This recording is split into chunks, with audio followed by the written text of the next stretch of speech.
ever wonder what goes on in the mind of young performers? Well, we are here to discover that with my scientific study of one with my own amazing, brilliant daughter. Stay tuned for episode 26 of The Confident Performer.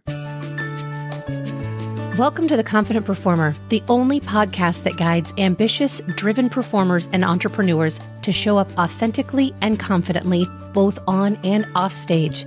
If you are ready to make an impact in your life and community and start living your most amazing, empowered life, you are in the right place. You already have what it takes to make it. You just need to see it. And I'm here to show you how.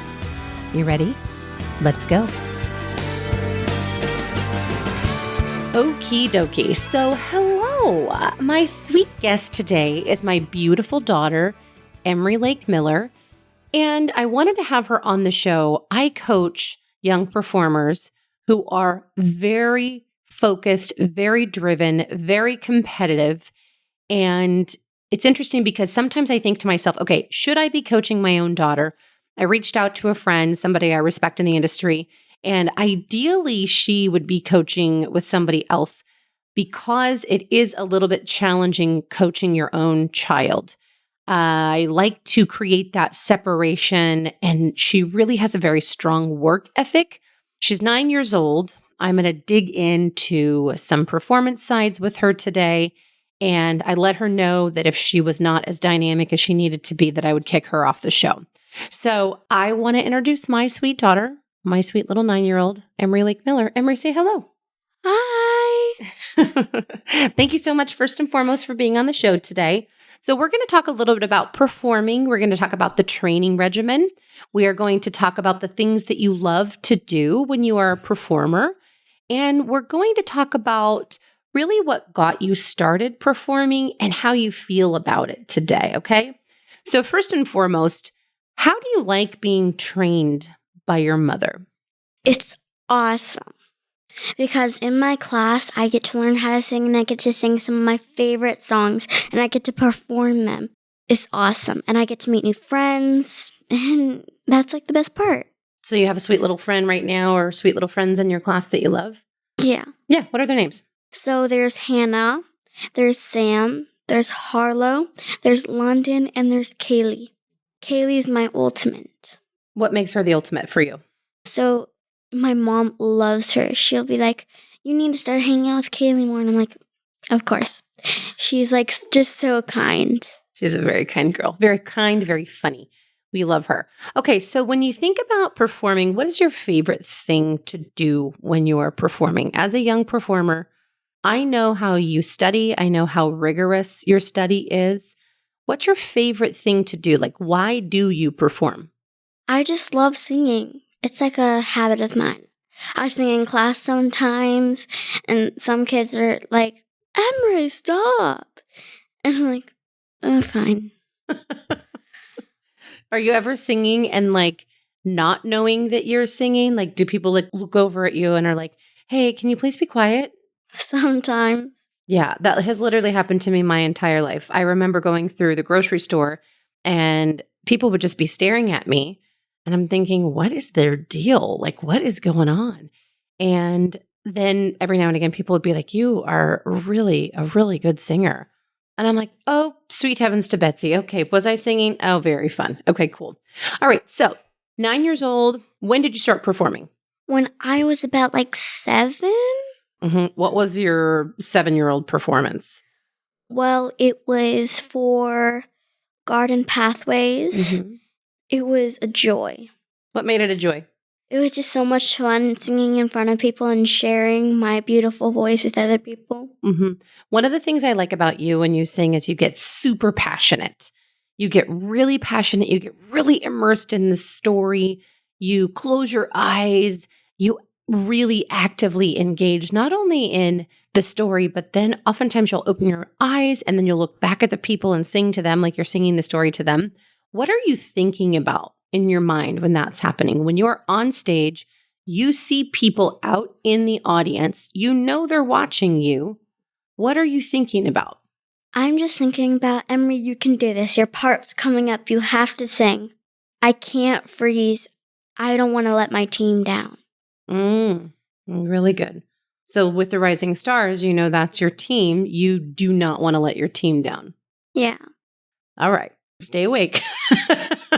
This is where you give the kids the go-go juice or whatever. Give the kids the Starburst or That's a thing. The lemonades or whatever.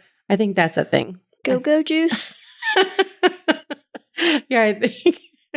I can't remember what it was, but I think it might be Honey Boo Boo or something. There's Honey Boo Boo. Yes, it's. I'm going to show you. Okay, when we are done recording this podcast, there was this little chick, and her name was Honey Boo Boo, and she did like pageants and different things like that. And I think her mom, or I can't even remember. I might be making up things, but they would keep their energy up when they were doing, the pageants and have them like smile. And they would give them stuff like their go-go juice. And I think it was like Mountain Dew and, different things like that. Well, I do like some of my Mountain Dew. You drink Mountain Dew? Sometimes. When? Sometimes when I go to fast food. Oh my gosh. Does your dad let you order that? Yeah. Okay. Because I don't let you order that. You let me order Sprite. Yeah. So the whole Mountain Dew bit is like this extra caffeine and they give it to kids. Wait, there's caffeine? Yes. Yeah. And so they give it to kids and the kids stay energetic, obviously, until they crash. So you're going to want to stay away from that caffeine, also known as Honey Boo Boo's Go-Go Juice. What is this? I can't wait to show you. Oh, a whole new world. Oh, wait, all rights belong to Disney on that. Okay, so going forward, what we're going to talk about is what was your favorite performance so far? So being young, knowing that you're going to sing with the Rising Stars, knowing that you're not going to let your team down, you say, hey, my part's coming up. You sing with passion. You sing with intensity. What has been your favorite performance to do and why? My last one, because I got a really, really good part and I was so excited to sing it. Mm-hmm. So tell us what that was. So it was Unstoppable and I got the main part. And I told myself, you can do this, Emery. Don't let your team down. And I did it. Mm-hmm. What did you think about when your part was coming up? What were your thoughts? I didn't really think about anything. I was like, I got to stop here and start singing there. So it's more methodical. It's more like we breathe here, we stop here, we go here, we sing here. Mm-hmm. I love that about you. There are some performers that start very young, very methodical. It ends up making you a very, very strong performer later on in your career. So that was a highlight, singing Unstoppable. What are some of your favorite songs to sing and why? My favorite songs that I've done before is probably, it was a single show. It was actually kind of like my last performance with my group class. Mm-hmm. It was All I Want by Olivia Rodrigo. Mm-hmm. I just memorized it and I felt it. You did. So it was like the singing about true love and stuff like that, right? Mm-hmm. So is that something you thought about when you were singing or did you think of something different? I had to know the timing when to start the song and I had to know the words to the song. And if I messed up, I messed up. I don't be like, everybody, I messed up. Oh no. Yeah. What happens when you mess up? What do you try and do when you mess up? Act like it didn't happen and just make it a part of the song. Yeah. Act natural. And like, that's my jam. That's how I roll. That's actually how I sing this song because Olivia Rodrigo's not here. Right. Yeah. Yeah, that's right. What if she was there? What if she was watching you? Would you fangirl? I would love it. You have a performance coming up. You have a performance July 12th. What are you preparing for that? I'm preparing this hard song that it's called Requiem. It's from Dear Evan Hansen. It's like a lot of breath and a lot of high parts and it's a lot. It is a lot. You know what's a lot is when you start practicing the song and rehearsing the song over and over and over and over again. Do you remember the night where you stood on the ottoman and you sang it over and over at the top of your lungs until about midnight? Yeah. How do you think that is for me as your mom? Do you think I like that? Do you think I enjoy that? No. I love it. Yeah, you love it. Oh my goodness. When you think about your life and your career going forward, like why are you training? Why do you care about being a young performer right now? Like why are you doing this? Because I just love standing up and singing for everyone. Why? Because it's showing them what people can do. And what they're capable of. So there's no right or wrong answer with these. So it's more just about like your opinion. So when you are standing up there and you are singing, like, what's it for? What's it all for? It's just to show them that I've been rehearsing and waiting for this moment like all year sometimes or all month. Mm-hmm. All month. So like if someone's like, boo, you're a no talent hack, kid. Like you suck. Like what do you think you would do? I wouldn't really care because if people say something nice, I would love to take it. But if people say something rude, I would block it out. Mm-hmm. How hard do you think actually blocking out something rude is? Is it easy? Is it hard? It's easy if you know how to do it. Tell me how. It's just you don't really think about it and you just tell yourself that's not true. Yeah. Are you ever afraid, like, if say you did mess up and say you knew, for example, it wasn't your best performance, and then what if somebody did say something negative to you? Like, what would happen then? I tried my best. Mm-hmm. So you tried your best, and that's really all we can do, right? Yeah. Do you ever feel I get tough on you sometimes? Oh, totally. Yeah. Tell me why. Why do I get tough on you? Because she wants to train you and she'll go hard on you because she knows that you can do it. She'll do different levels. So, like, if she hears you on a song and you do super good, she'll push you and push you and push you until you get it perfect. And I've given you that information. Why do I end up pushing an artist? Because she knows that you can do it. And that's typically the thing, like when I work with incredibly talented young artists, I will find this kind of magic to them. Now you have that. You have this star quality, you have a really fun magic about you. And it's one of those things where I know if you continue to train and hone your skill, really double down on the training of your craft, you will be incredible. Now, is this something that you think you want to do as a career? Yeah. Why? Because I've been doing it for a really long time and I just love standing up in front of people and singing. Yeah. Could you think about like maybe paying your bills like this? Yeah. Yeah. What else would you want to do if you weren't a singer? I would probably want to be a doctor so I could help people. Kind of help. So if like something bad happened, I could keep them safe because I'm a doctor. Mm-hmm. So like an emergency doctor, a medicine doctor, like an internal medicine doctor, or like a regular doctor that, you have a sore throat and then they come in and you help them. Yeah, probably that. I would want to help little kids. Little kids? Mm-hmm. Why little kids? Because some of them are so cute and nice, and some of them are little sassy divas. We saw a few of those little sassy divas out and about today, huh? Yeah. When we were playing at the pool. Okay, so if we're sharing some of your highlights of your young career, what is that? What are your highlights of your young career? My highlights is just singing. Mm-hmm. It's just so much fun. Well, okay. So now you get to ask me some questions. Okay. What would you want to ask me? Anything about coaching, about training, about why I do what I do, any of that. Why did you start singing? Why did I start singing? Yeah. I started singing because I too loved it when I was young.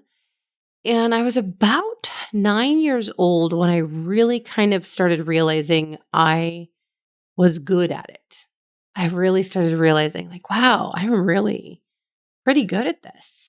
And that's kind of what I did. And I started, and I remember my mom saying, like, yeah, you're so good, and all that kind of stuff. And so I started, and I did a local competition where Star Search, which was a competition show, came to Bakersfield. And Star Search came to Bakersfield.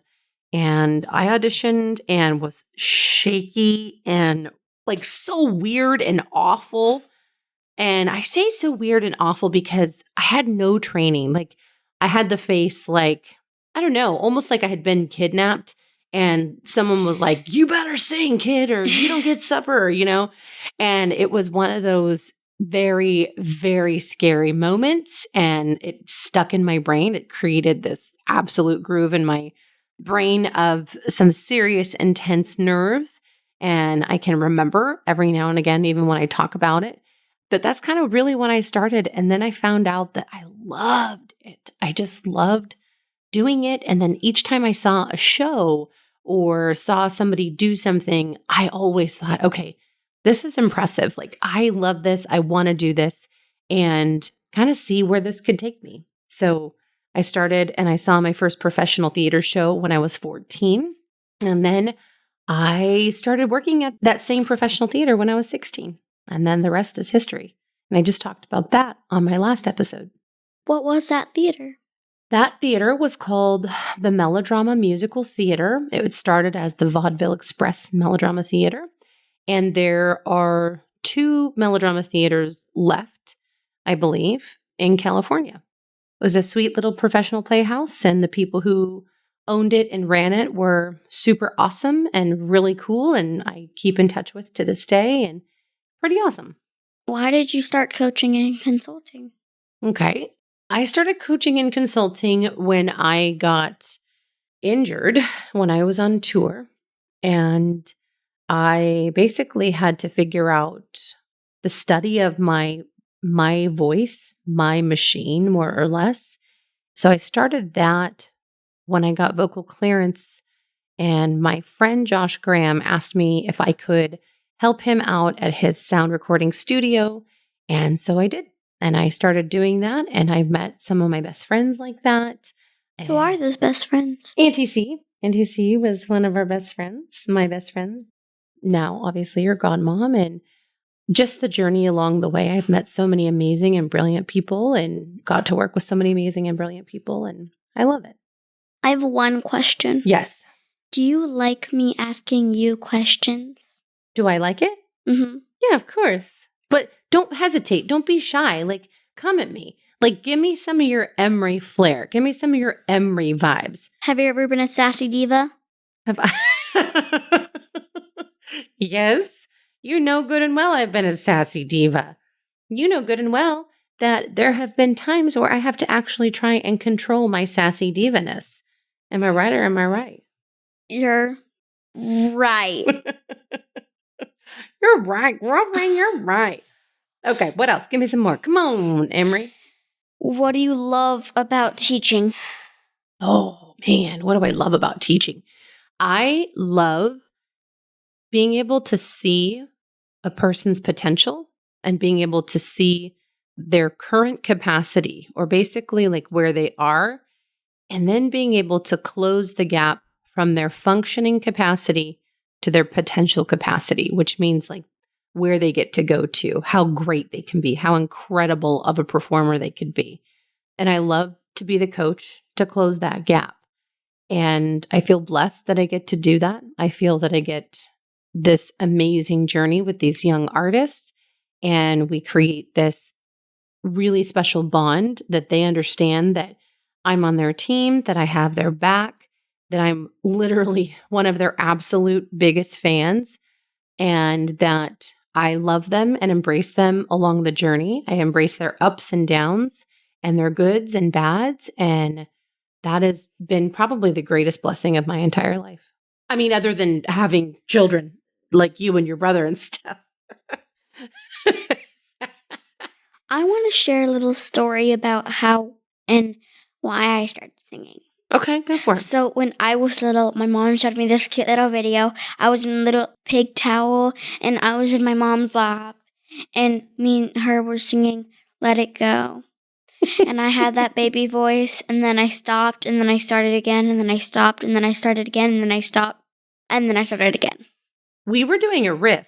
I was getting ready for a show, and so we did a riff like a ooh, ooh, ooh, ooh. Do you remember that one? Do you want to try that? Okay. Ooh. Ooh. Yeah, that. Ooh. Ooh. Okay, now try it not smiling. So, ooh. Ooh. Yeah. Okay. So that's kind of fun. Just taking that riff and then ooh. That's a long riff though. So we would break that down. Our friend Natalie Weiss would break that down, breaking down the riffs, baby. So when you think about that, you look kind of back to that video. Do you think that was so cute? Yes. I know, me too. Okay, another question. Give it to me. Why do you love your job? Why do you think I love my job? Because you get to meet fun friends like Alex Neil. Yes, that's true. Alex Neil is a fun friend. That's a funny thing to say. Yes, fun friends like Alex Neil. There's lots of reasons why I love my job. When you think about my job, what is my job? You coach and consult, Mm-hmm. and then you teach people how to sing, and you actually sing yourself because you have your own band. Mm-hmm. Oh, and you're also a podcaster. Yeah. So I enjoy doing that. It's fun. And I get to really kind of share the stories of my life and hopefully guide performers. Do you ever see yourself as a grown-up, like a grown-up, beautiful Emery Lake? Yes. You do. What are you doing when you're a grown-up? Singing. You are singing? Yeah. Yeah. On a big stage, on a little stage, on a college stage. What are you doing? Where are you singing? On top of the world. On top of the whole world, like a globe? Yeah. Sister, come on now. You really do? Yeah. Like that's your visual? Like you're like, I'm standing on top of the world. I think I'm on a big stage and I'm thinking, I'm on top of the world tonight. Brother, we have all of these songs we're singing and we absolutely do not have the rights to. I don't know what we're going to do about that. Let's talk about things that inspire you. So when you look at inspirational things, whether that's movies, artists, people that you follow, that you love their music, who are you inspired by? Well, do you want me to give you like a list? Yes, of course I want you to give me Okay. a list. So How else will I know? is Renee Rapp, Mm-hmm. and then there's Sabrina Carpenter, who I love. Mm-hmm. It's the Me Espresso. Okay.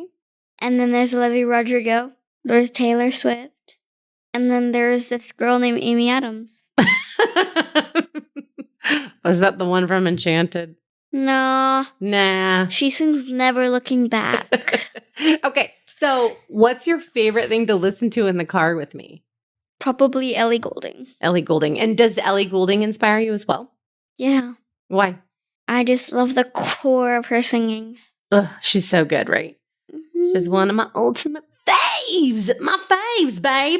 Okay, when you watch TV, who are some of your favorite writers or directors or actors? Adam Sandler. Adam Sandler. We love Adam Sandler. His Who wife. else? His wife. Oh, yeah, you love his wife. You're a fan of his wife's too. Probably Cameron Boyce. Yeah. He died in 2018, which is super sad. But he was in my favorite show, Jessie. He was super awesome. Mindy Kaling. You love her. Yes, I do. Yeah. Love, love, love. Anybody else that you watch and you think like, I'm really inspired by them. Like I love their choices. I love the way they act. I love all of their things. Anybody else that sticks out? Am I missing something? I don't know. I don't think so. Because I only know a few actors' names. We like Ariana Grande. I love Ariana Grande. Yeah. Actually, she's in also another one of my favorite shows, Sam and Cat and Victorious. Mm-hmm. Okay. If you think about life, where do you find your inspiration outside of like movies and outside of that? Like, what else do you love to do? What else inspires you? I love acting. What do you love about acting? I love that I get to stand on stage and just memorize parts, and sometimes there's musicals, which I was in a musical. I was Liza in Peter Pan. Did you feel like you were like the ultimate housekeeper? Yeah. You did? Yeah. You are very committed to your work. You were very practiced. All right. So I think that's going to wrap this up. Unless you have any more questions for me that you think can really help young performers. Because ideally, we had this conversation, and this not only helps performers, but it helps parents. And we think about being dynamic and we think about being entertaining. Do you think that you're a dynamic, entertaining person, or you just think that you're a regular gal and you're nice and relaxed and you can turn on the charm? Or what are you? How do you? I can turn on the charm. You can turn on the charm? Okay, if you're turning on the charm, what does it sound like if you turn on the charm? Well, I change a lot of words to like sassy divas or cuties or besties. Mm-hmm. Do you want me to name all of them? No. Oh my God. I don't even know what you're talking about.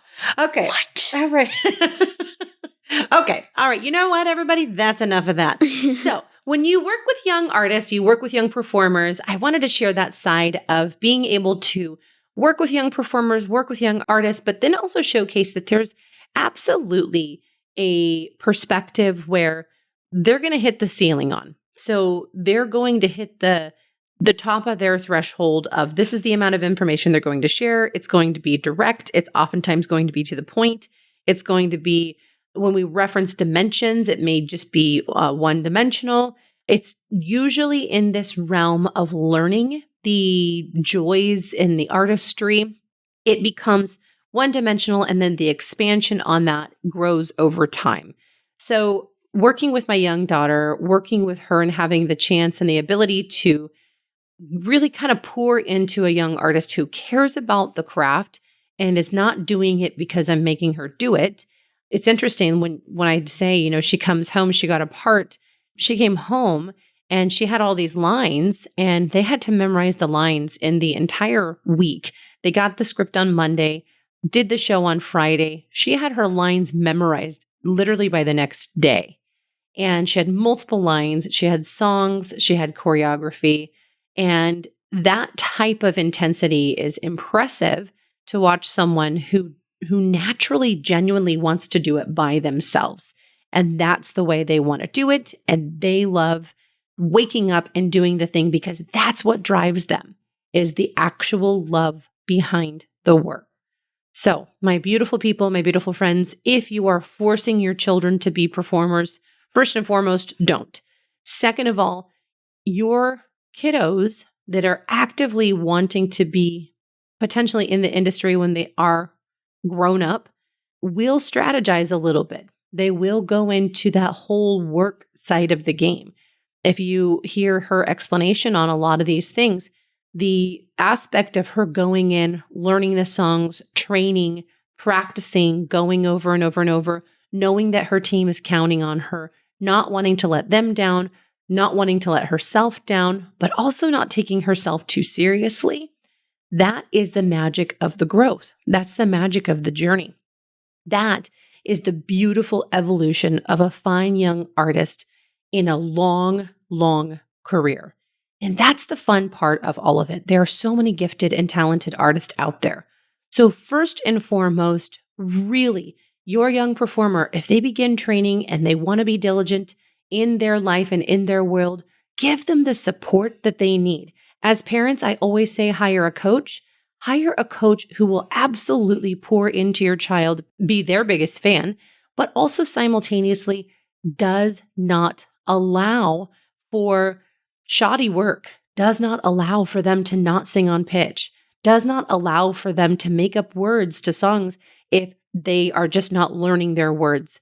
Find someone who holds your young artist accountable and still guides them beautifully through their journey.